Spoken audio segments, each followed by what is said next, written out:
Regresamos al estudio multimedial Crear TV del Ministerio de Cultura como parte de la iniciativa conjunta con la oficina del Programa Martiano para compartir de manera semanal las memorias de la quinta Conferencia Internacional por el Equilibrio del Mundo.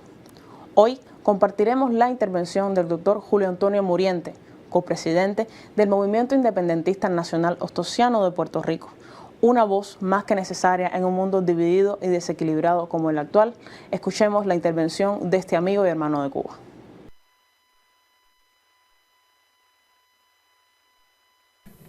Bueno, lo primero que yo tengo que decir,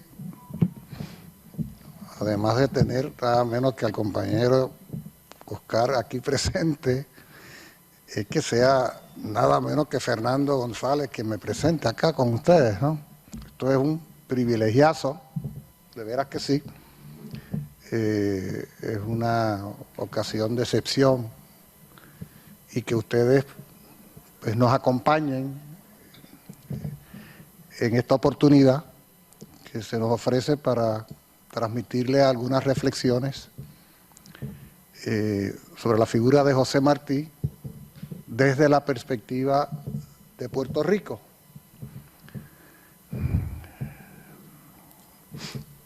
Voy a leer, y ya Fernando anticipó, mira cómo van conociendo a uno, que seguramente me salga del libreto en algún momento y comience a comentar. Él lo advirtió, casi me dio licencia para hacerlo.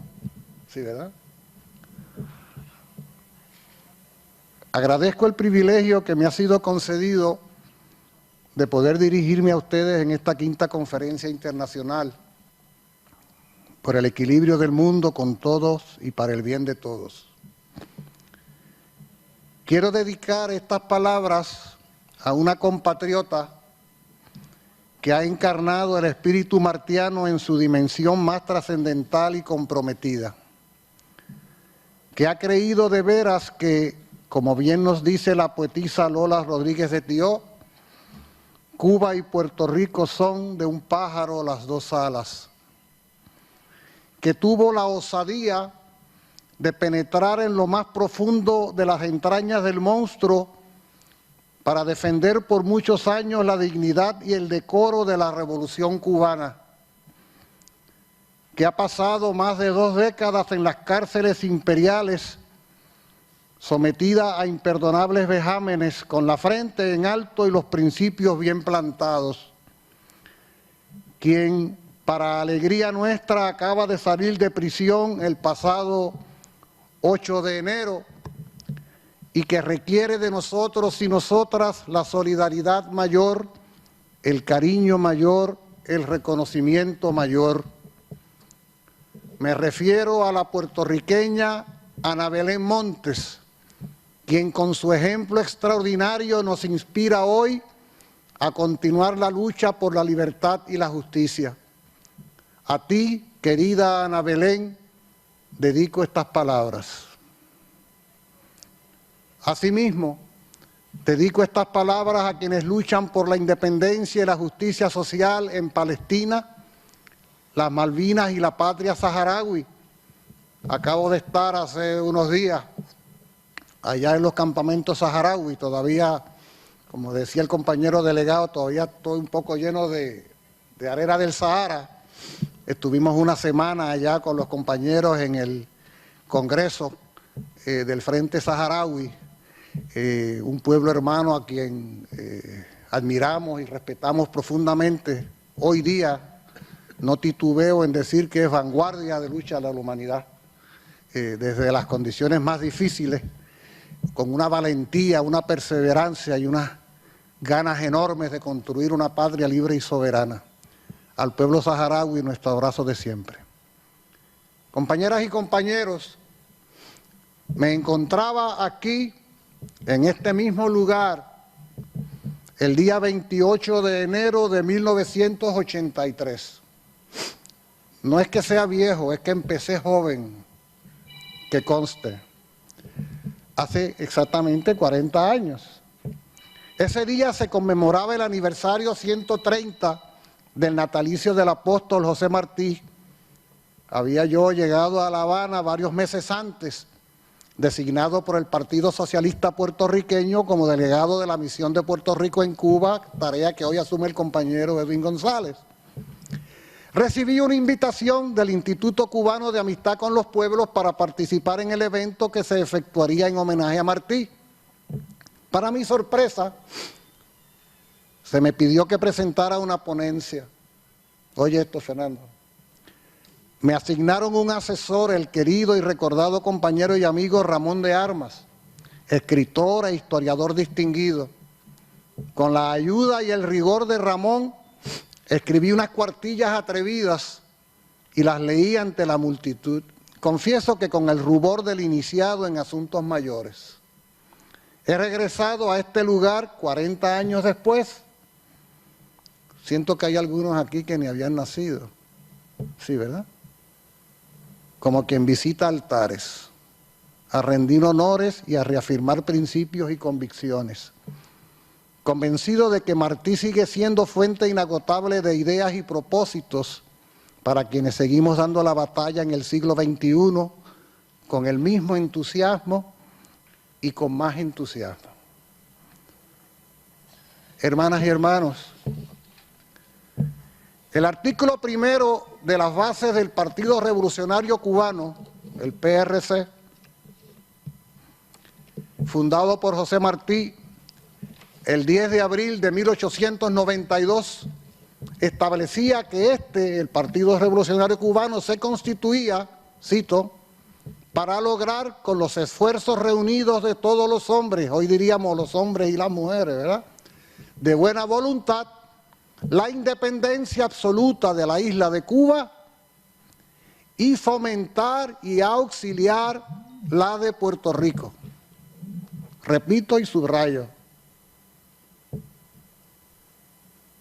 para lograr con los esfuerzos reunidos de todos los hombres de buena voluntad la independencia absoluta de la isla de Cuba y fomentar y auxiliar la de Puerto Rico. Esa era la razón de ser del Partido Revolucionario Cubano de Martí. Cuba y Puerto Rico eran entonces las dos últimas colonias que poseía España en América. A pesar de los esfuerzos del libertador Simón Bolívar en el frustrado Congreso Anfictiónico de Panamá, celebrado del 22 de junio al 15 de julio de 1826, y concebido por para la creación de una confederación de los nuevos países nuestroamericanos, intereses particulares de diversos signos impidieron que, entre otras cosas, se coordinara una expedición naval para expulsar a España de esas islas antillanas. Es bueno consignar que en la agenda de esa frustrada conferencia del Congreso Anfictiónico, en esa agenda que no se logró materializar, el punto que proponía esa expedición para la independencia de Cuba y Puerto Rico era el asunto número 3 de la agenda. No era el asunto número 48, o sea, no era el asunto número 80, era el tercer asunto. En otras palabras, para el libertador Simón Bolívar, acabar de sacar el Imperio Español de América y alcanzar la independencia de nuestras islas era un asunto de primer orden. Hace varios años, el presidente de Ecuador, Rafael Correa, llamaba la atención de que en nuestra América no estábamos en una época de cambios, sino en un cambio de época. Que lo que acontecía en nuestros pueblos implicaba transformaciones profundas y radicales que dejarían atrás la situación reinante, que no eran eventos circunstanciales o pasajeros. De igual manera, y en un momento precedente, Martí hablaba de una época nueva que se forjaba progresivamente. En efecto, tras la victoria militar de las 13 colonias norteamericanas contra el Imperio Británico en la guerra de 1776 a 1783, y años más tarde, tras la victoria del pueblo haitiano contra el Imperio Napoleónico el 1 de enero de 1804, 1 de enero, se inició en América un cambio de época, la del nacimiento de nuevos países independientes que irían dejando atrás varios siglos de colonialismo. El 9 de diciembre de 1824, las fuerzas independentistas al mando del general Antonio José Sucre derrotaron definitivamente a los ocupantes españoles en Ayacucho. Esa gran batalla concebida bajo la égida del libertador Simón Bolívar representaría el fin casi total de la presencia del imperio español en América. Tanta trascendencia tendría aquel hecho para el libertador Bolívar, que anticipándose a la victoria definitiva convocó al Congreso de Panamá 2 días antes, el 7 de diciembre de 1824, en su afán de avanzar hacia la unidad de las naciones latinoamericanas. Sobre la gran victoria de Ayacucho, diría el libertador: la batalla de Ayacucho es la cumbre de la gloria americana y la obra del general Sucre. La disposición de ella ha sido perfecta y su ejecución divina. Las generaciones venideras esperan la victoria de Ayacucho para bendecirla y contemplarla sentada en el trono de la libertad, dictando a los americanos el ejercicio de sus derechos y el imperio sagrado de la naturaleza. Cierro la cita. En ese mismo momento, he hablado de diciembre de 1824, en ese mismo momento histórico se dio un hecho cuyas consecuencias duran hasta nuestros días. Casi exactamente un año antes de Ayacucho, el 2 de diciembre de 1823, este año se cumplen 2 siglos, el entonces presidente de Estados Unidos, James Monroe, ofreció un mensaje al Congreso de ese país en el que esbozó la política exterior de su gobierno. Estados Unidos, que había surgido de la lucha anticolonial, primera guerra anticolonial victoriosa en América, no lo olvidemos, iba degenerando en un país expansionista y agresivo, según ellos legitimado por el destino manifiesto, es decir, por la gracia divina. A aquella política exterior se le denominó Doctrina Monroe. En un principio presentaba una fachada anticolonialista de enfrentamiento a las pretensiones europeas de reconquistar sus colonias en América. La consigna de América para los americanos encubría, como hemos podido constatar durante los pasados 200 años, sus verdaderas intenciones de engullir todo un continente y el planeta entero. Cito: el hemisferio todo nos pertenecerá, como de hecho ya nos pertenece moralmente por la virtud de la superioridad de nuestra raza. Así afirmaba sin ruborizarse el entonces presidente de Estados Unidos, William Taft, en 1912, ya en pleno expansionismo imperialista. Siendo así que durante las primeras 3 décadas del siglo XIX avanzó con fuerza el cambio de época del colonialismo a la primera independencia. Y a la misma vez, simultáneamente, se sentaron las bases para ese otro cambio de época, regresivo y amenazante, el del surgimiento del imperialismo moderno y la dominación neocolonial. Desde las colonias antillanas, que no habían alcanzado su independencia, surgirían personajes con extraordinaria capacidad interpretativa y compromiso revolucionario para entender plenamente y advertir sobre el proceso que se iba dando durante ese siglo, para enjuiciar el rumbo demasiadas veces errático de los países independientes de nuestra América, así como para denunciar con fuerza las intenciones cada vez más evidentes y desenfadadas de la otra América. Primero que todos, José Martí. Un acercamiento a la vida y obra de Martí, a su intenso trabajo propagandístico, a su capacidad como estratega político, como ideólogo, pensador y organizador, como independentista, como republicano.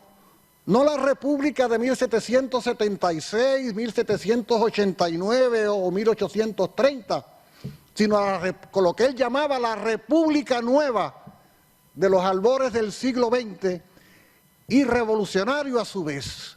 Un acercamiento a esa vida, nos permitirá comprender la trascendencia de esa gran coyuntura que acaecía en las postrimerías del siglo XIX, que representa un esfuerzo enorme en el cambio de época iniciado en las postrimerías del siglo XVIII, la del fin progresivo del colonialismo, y a la vez la consolidación del otro cambio de época que nos ha tocado enfrentar a los pueblos del tercer mundo durante los siglos XX y XXI, el del desarrollo del imperialismo moderno encabezado por Estados Unidos. Hay una simultaneidad de estos procesos de cambios de época.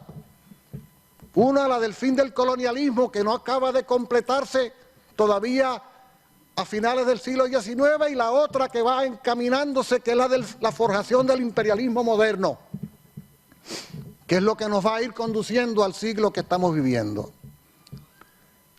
Le correspondería ser a Martí, como bien ha indicado el distinguido martiano don Pedro Pablo Rodríguez, cito, un hombre del mundo colonial y subdesarrollado en una coyuntura de tránsito notable del sistema capitalista. Al triunfar la Revolución Cubana, el 1 de enero de 1959, otro 1 de enero de cambios de época, ambos, fíjate qué significación esos 1 de enero en el cambio de época. Yo afirmo que el 1 de enero de 1959 se inició otro cambio de época, que se plantea como gran objetivo la segunda y definitiva independencia de nuestros pueblos, la misma que había preconizado el apóstol ya en 1889.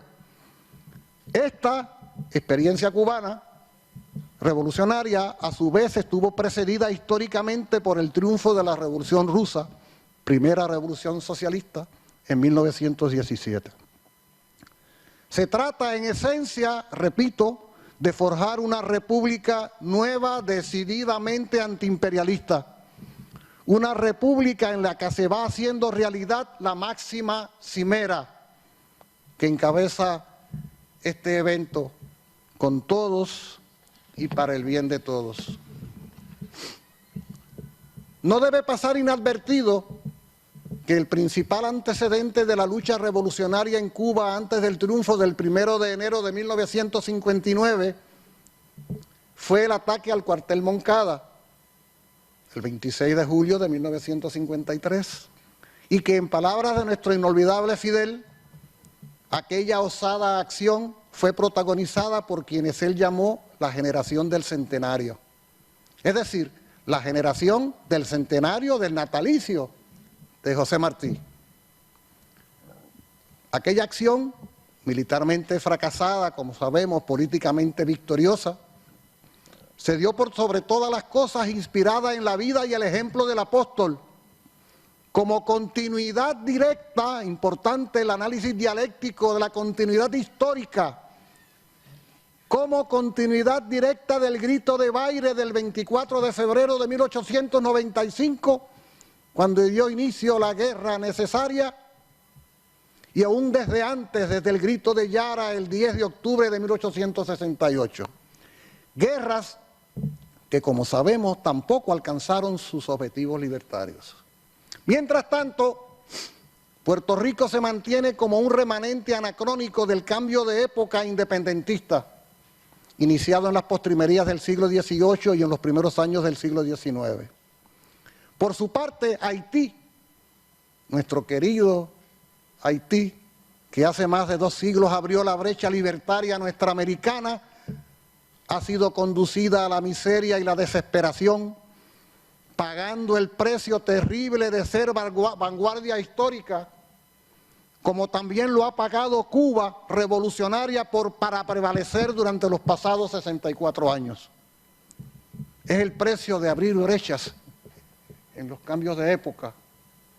Puerto Rico asume a Martí como pocos pueblos en primera persona, con la intimidad inevitable de una de aquellas 2 Antillas españolas, como les llamaba a él entonces, con cuya independencia se abriría el camino al equilibrio del mundo y que eran el primer muro de contención frente al imperialismo que amenazaba ayer como amenaza hoy en nuestra América. Le asumimos en primera persona de la misma manera, con el mismo amor y compromiso con que Martí asumía a Puerto Rico, que no por casualidad son similares nuestras banderas, que no por casualidad los creadores de la nuestra, el 22 de diciembre de 1895, marcharon luego presurosos a la lucha y a la muerte gloriosas en la Manigua por la independencia, el gran denominador de nuestros sueños de las dos islas, que para Martí como para Betances, el padre de la patria puertorriqueña, eran una sola. Hoy, Puerto Rico y Cuba siguen siendo ese muro de contención, enfrentando desde la revolución y desde la lucha anticolonial al enemigo del norte. Seguimos siendo la utopía del porvenir que se va haciendo carne.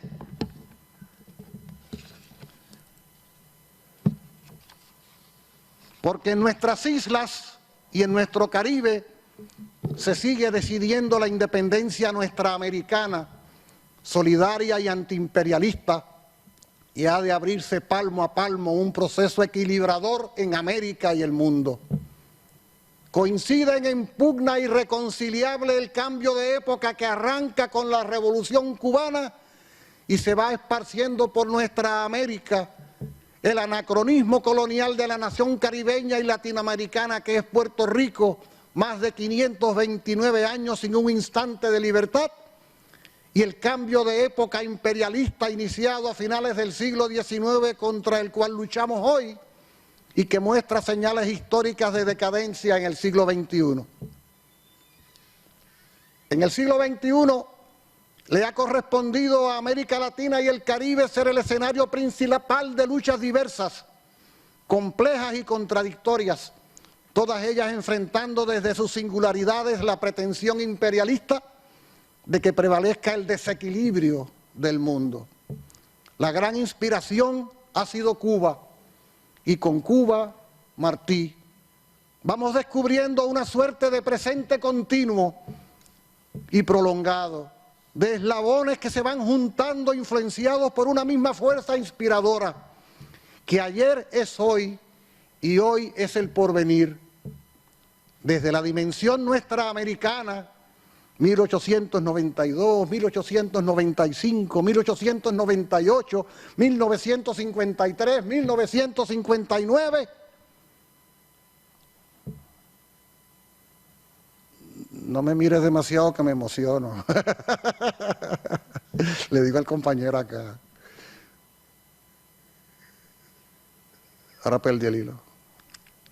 Constituyen una gran aportación hacia la gran utopía, el equilibrio del mundo, como lo constituyen también los procesos políticos, sociales y humanos que van ocurriendo en esta región del planeta desde hace un cuarto de siglo. Sobre todo a partir de la victoria electoral del querido presidente Hugo Chávez Frías en Venezuela en 1998 y la fundación de la República Bolivariana de Venezuela, como lo es en efecto lo acontecido ayer, anteayer en Buenos Aires, donde se recompone, se revitaliza la comunidad de estados latinoamericanos y caribeños, donde, por cierto, como lo dijera el compañero Raúl, allí hay una silla vacía en la CELAC. Hay una silla vacía que es la silla de Puerto Rico. Ha de ser el equilibrio que forjen la solidaridad, la libertad, el respeto a la autodeterminación e independencia, la paz, el amor a la vida y a la hermandad entre nuestros pueblos, que dé fin al desequilibrio existente entre los débiles, los pequeños y los explotados de una parte y los grandes, poderosos y explotadores de otra. Somos conscientes de que al igual que en 1898 y siempre, las fuerzas retardatarias de la historia intentarán impedir que ese proceso avance. Sabemos que el quiebre del desequilibrio planetario prevaleciente significa el enfrentamiento a muerte contra fuerzas fabulosas, agresivas y promotoras de la guerra y la explotación. Somos conscientes también de que el avance de los grandes valores y propósitos que han de distinguir en el futuro, que va siendo presente, ese equilibrio americano y mundial que incansablemente nos predica Martí, es extraordinariamente accidentado. Que nuestras luchas en el siglo XXI arrastran las consecuencias nefastas de la revolución industrial y el desarrollo del capitalismo con el calentamiento global y el cambio climático que ya golpea a muchos pueblos.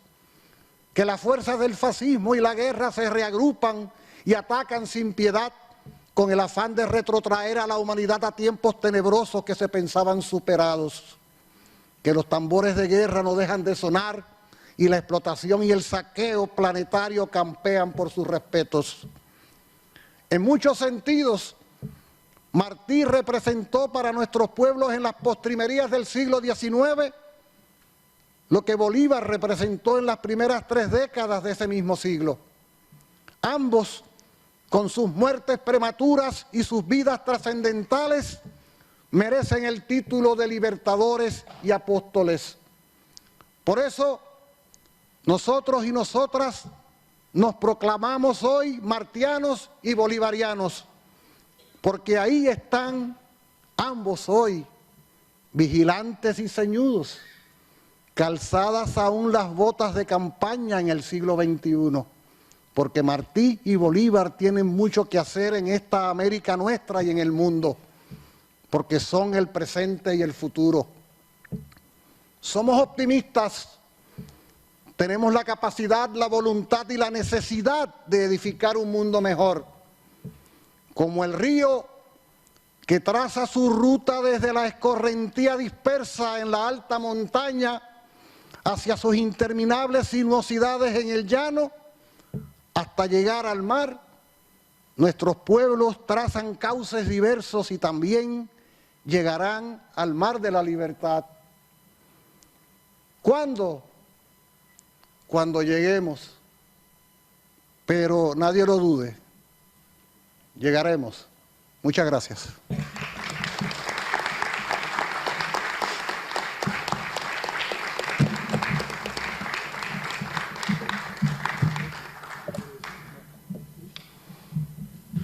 Bueno, compañeros, después de escuchar la excelente presentación de compañero Julio Muriente, con su habilidad y su capacidad para sintetizar en la historia y sacar los momentos fundamentales y ponerlos en el contexto y ayudarnos a comprender y a interpretar también la visión desde Puerto Rico y cómo esa visión encaja perfectamente para comprender la lucha del pueblo puertorriqueño y la solidaridad que le debemos a esa lucha desde Cuba y desde todos los países de este continente y del mundo.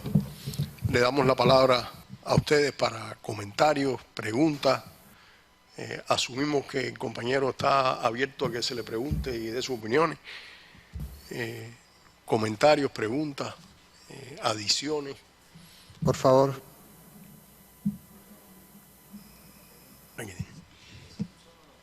Sí, aprietas el botón verde y estás hablando. Bueno. Bueno, primero agradecer, muchas gracias compañero, muchas gracias a ICAP y a todas las personas por organizar esa excelente actividad y toda la conferencia también que nos encanta. Muchos de nosotros aquí vienen de Brasil y a muchos nos encanta saber de la lucha del pueblo de Puerto Rico. Y para nosotros era un honor estar con ustedes, estar con los héroes cubanos y con todas las personas y con Oscar Rivera aquí también, que es un gran honor sin duda ninguna. Y para muchos aquí en Brasil tiene como pusieran Brasil de espaldas a Latinoamérica, al resto de Latinoamérica. Y una cosa que es muy importante es recuperar esa capacidad de conocer los procesos de lucha y todo más. Entonces, tal vez, si ustedes, aprovechar que estamos aquí, si ustedes pudieran contar cómo está la lucha por la libertad de Puerto Rico, por la independencia de Puerto Rico, muy rapidito aquí para los compañeros de la Brigada Suramericana de Solidaridad con Cuba que están aquí, sería una oportunidad muy buena y un honor para nosotros. Gracias. Primero, reconocer la inquietud que tú planteas al principio sobre la situación de Brasil en relación al resto de nuestra América. ese inmenso país tan importante, cuya situación política observamos tan detenidamente por el cariño enorme que le tenemos a Lula y al pueblo brasileño. Lo vemos todo con profunda inquietud, ¿no? Todo cuanto va sucediendo allá.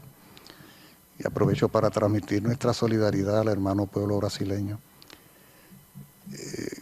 Antes de tratar de, aunque sea a pinceladas, responder directamente tu pregunta, yo sí hago la observación importante de que ustedes desde Brasil, pero desde lo que los conquistadores llamaban tierra firme, hay que elevar a la conciencia de que hay un escenario en nuestra América que demasiadas veces es obviado desde tierra firme, no solo desde Brasil, desde Argentina, desde Uruguay, desde Chile, y es la región del Caribe y sobre todo del Caribe insular.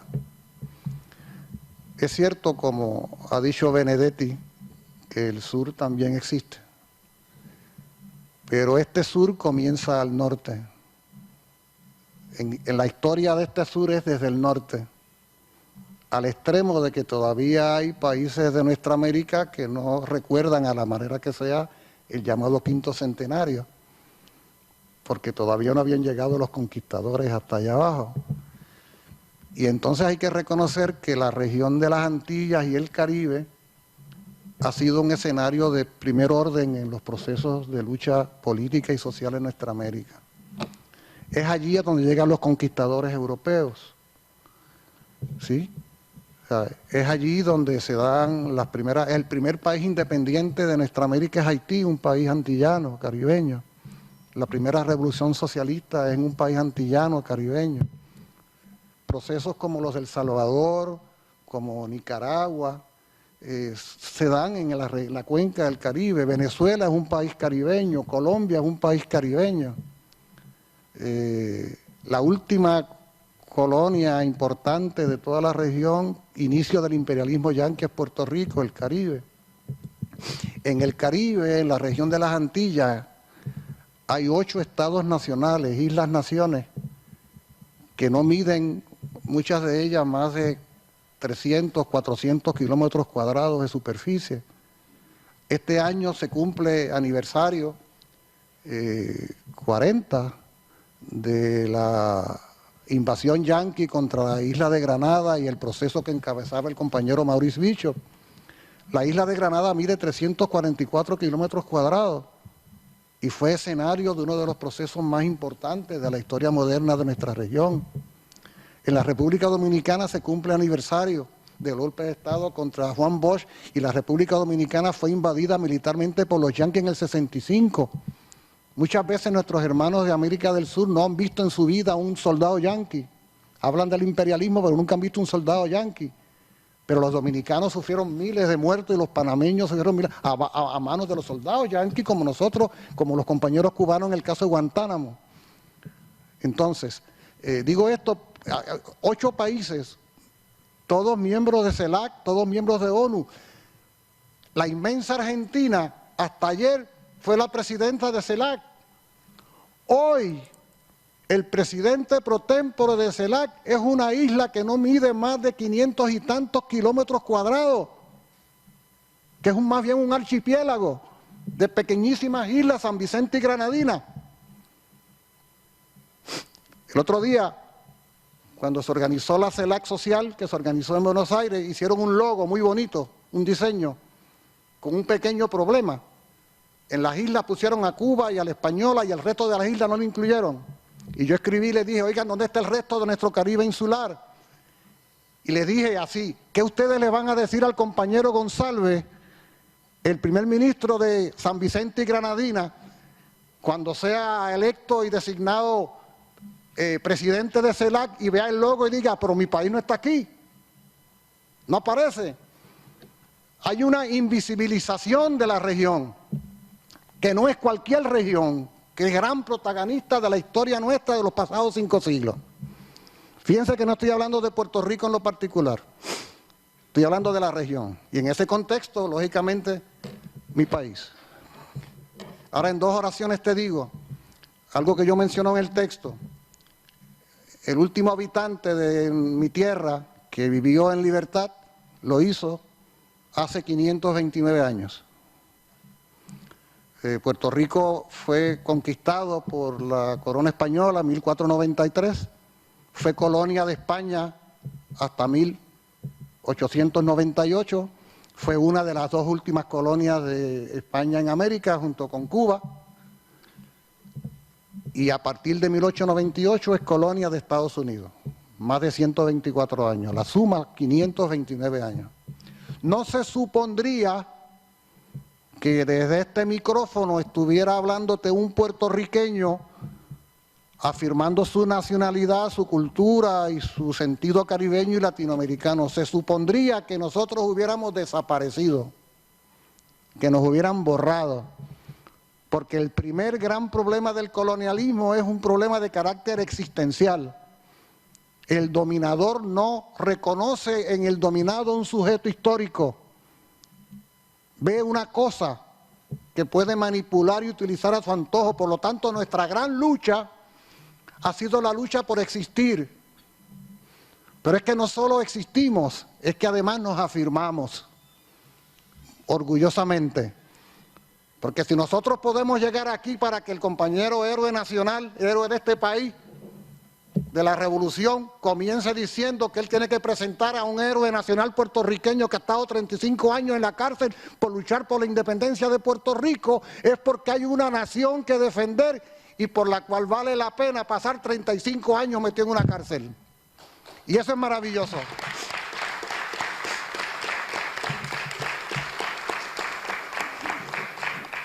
No voy ni a ser retórico ni a extenderme porque sería la locura, pero lo que yo sí te puedo plantear es, tú me dejas un correo, yo te escribo y te envío todos los materiales que tú quieras. Lo que sí te quiero es que te vayas con la seguridad cuando regreses a tu patria, de que ahí primero vas a buscar un atlas y vas a buscar en el mapa y vas a ubicarnos. Y vas a ver todas las islas que acompañan. Y ¡ay, diablo, que muchas islitas hay! Y qué chiquititas son en relación a Brasil. Chiquito es Brasil, chiquito es Cuba, hizo una revolución socialista, ¿viste? Mucho más chiquito que Brasil. Si vamos a eso, ¿no? Es como 11 o 12 veces más grande que Puerto Rico, Cuba. Pero que lleven ustedes a regreso a su patria la seguridad de que allí hay un país caribeño, latinoamericano, es un país moderno, es un país en unas condiciones precarias en el plano económico, porque el modelo económico establecido hace 70 años, que fue un modelo que se fue utilizado para querer exportarlo como modelo a seguir en toda la región, que es el modelo de inversión de capitales extranjeros. El modelo de inversión de capital extranjero funciona mientras para el capital extranjero sea lucrativo invertir. En el momento en que aparecen 5 o 10 otros lugares donde ir a invertir, como no hay lealtades, el inversionista extranjero se va a esos otros lugares. Y aquel modelo que parecía tan firme, porque dependía de la inversión de capitales, comienza a entrar en precario, como efectivamente ha sucedido. Por lo tanto, el modelo económico y político de Puerto Rico está ahora mismo oficialmente en quiebra. El modelo de importación de capitales ha quebrado, ha fracasado. ¿Sí?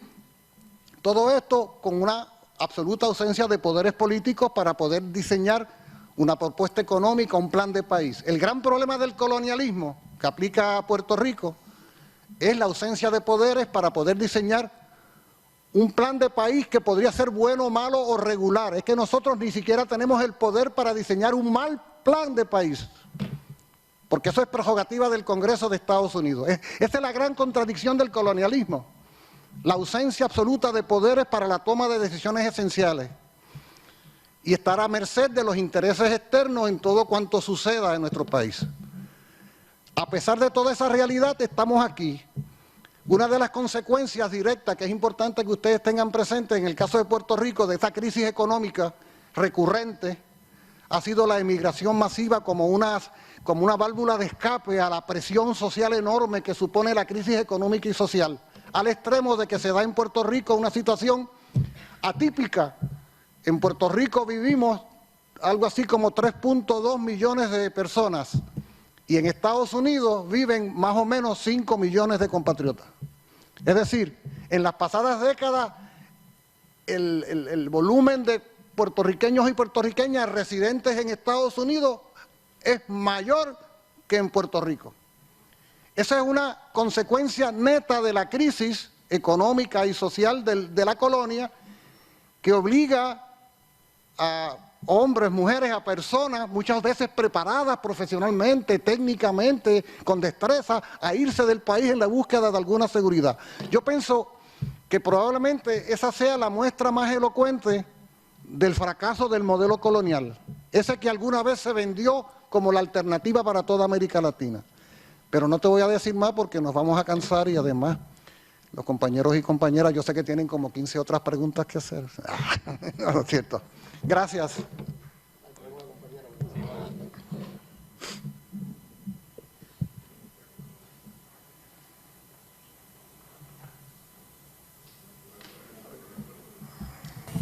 Gracias.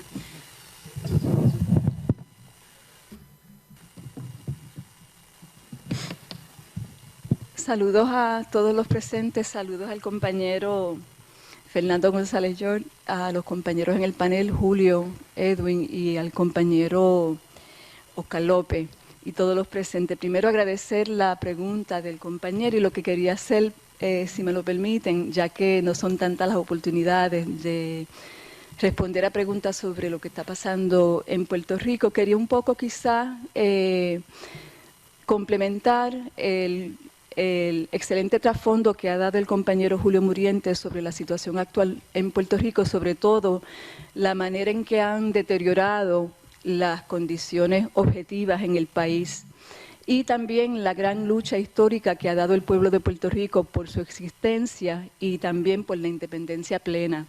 Solamente quería añadir que parte del problema de la coyuntura actual en Puerto Rico es que según en el mundo se ha ido desarrollando un capitalismo que hemos venido a llamar capitalismo salvaje.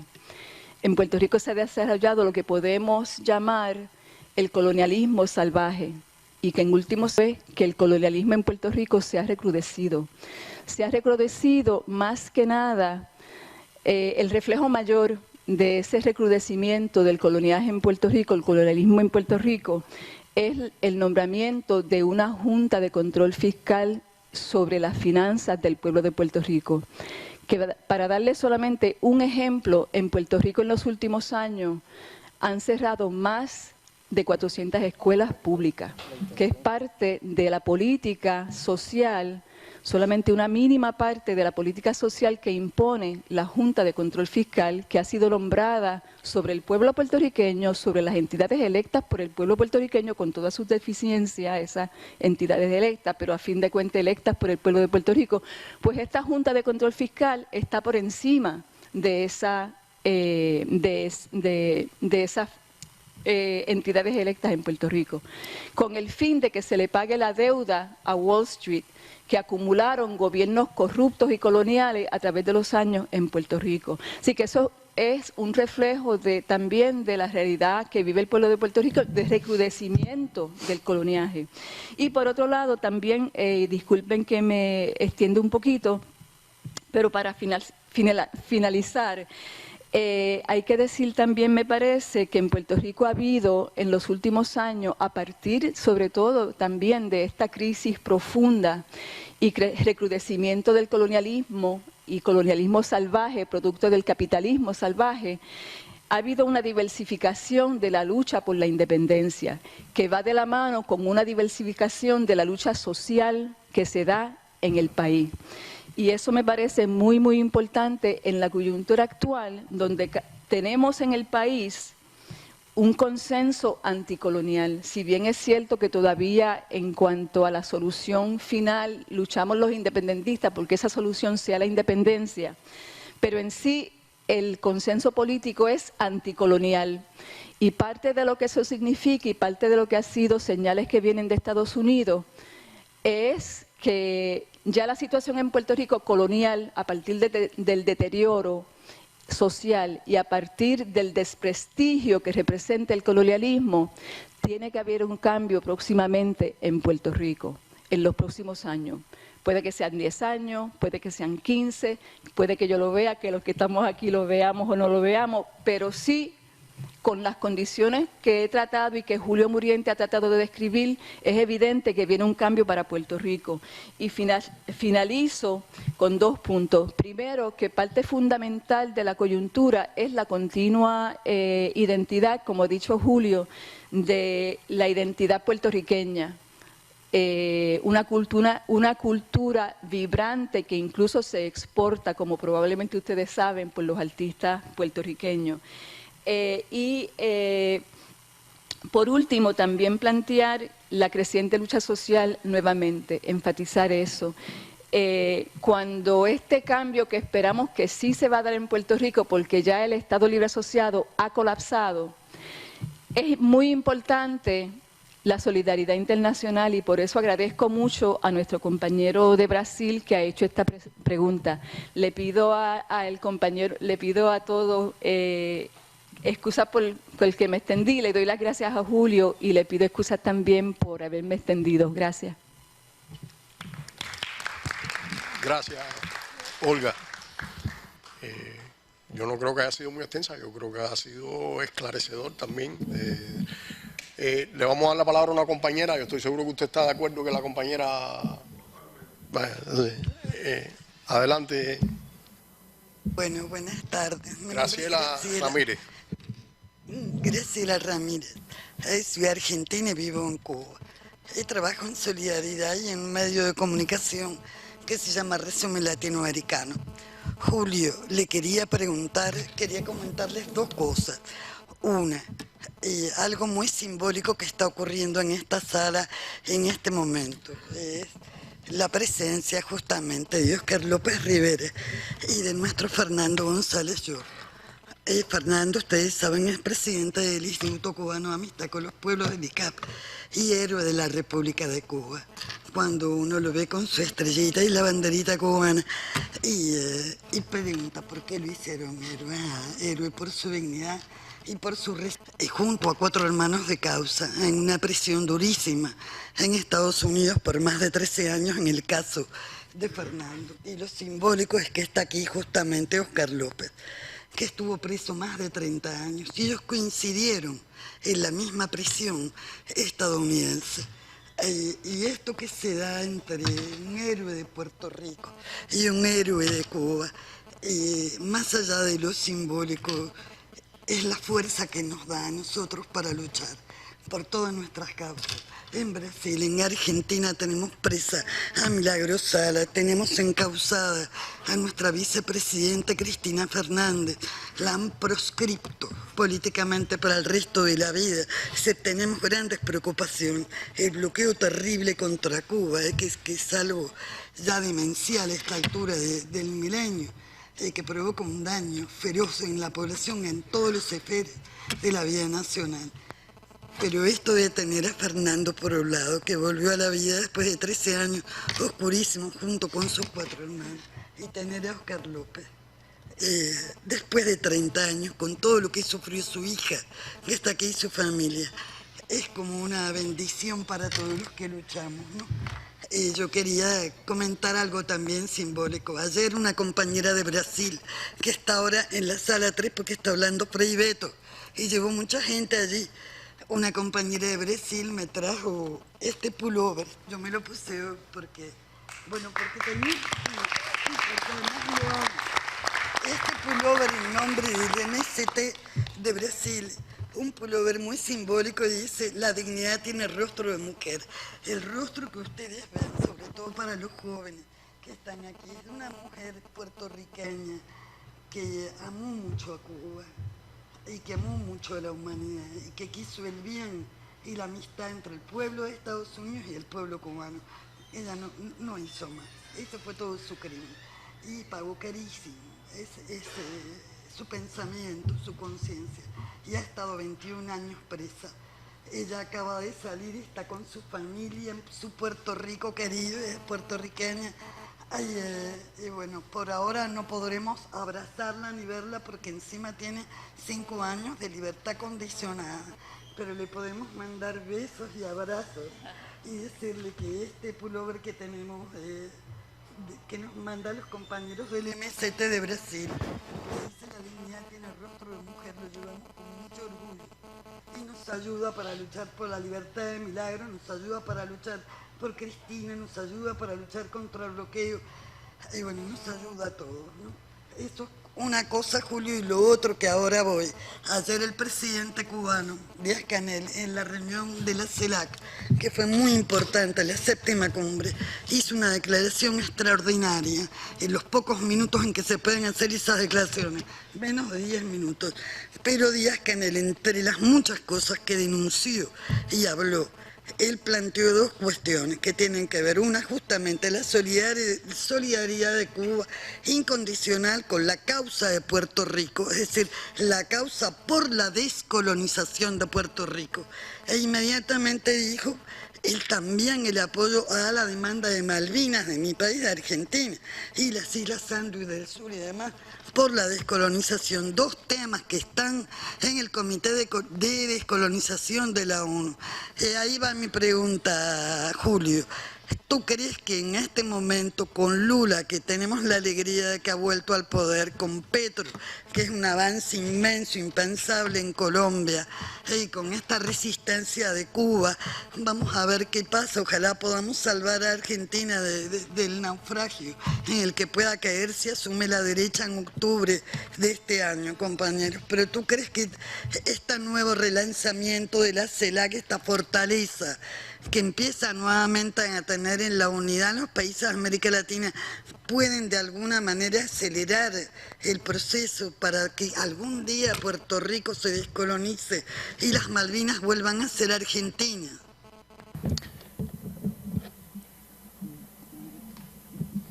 Primero que todo, de quien habrá de depender principalmente que esa aspiración que compartimos se materialice, será del pueblo de Puerto Rico. Pero el pueblo de Puerto Rico, no lo olvidemos, el pueblo de Puerto Rico enfrenta directamente a la potencia imperialista más poderosa del mundo. Esta no es la Angola que enfrentaba al decadente Portugal, o el Mozambique o Sao Tomé Príncipe que enfrentaban al decadente Portugal en África.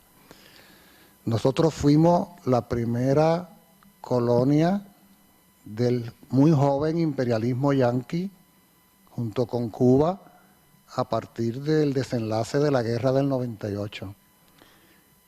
Por lo tanto, la situación más desigual no podría ser. Por consiguiente, la solidaridad, que es lo que tú estás planteando, resulta indispensable para que nuestro proceso, del cual en primera instancia seremos nosotros, tendremos que ser nosotros inevitablemente y necesariamente los protagonistas principales, pero que pueda avanzar. En la medida en que justamente en el contexto y el espíritu martiano, Cuba y Puerto Rico son ese valladar para impedir ese avance terrible, en esa misma medida es un asunto que concierne a los pueblos de nuestra América. En septiembre del año 2021, la CELAC se reunió en México, en la Ciudad de México. Y allí la CELAC aprobó un documento muy importante a la causa de Puerto Rico. Aprobó una declaración especial. O sea, más allá del documento final que se aprueba en ese tipo de reunión, hubo una declaración especial sobre Puerto Rico. Y en resumidas cuentas, lo que esa declaración especial plantea, que fue aprobado por la totalidad de los 30 y tantos países de CELAC, lo que plantea esencialmente esa declaración especial, que CELAC asume la causa de Puerto Rico como propia.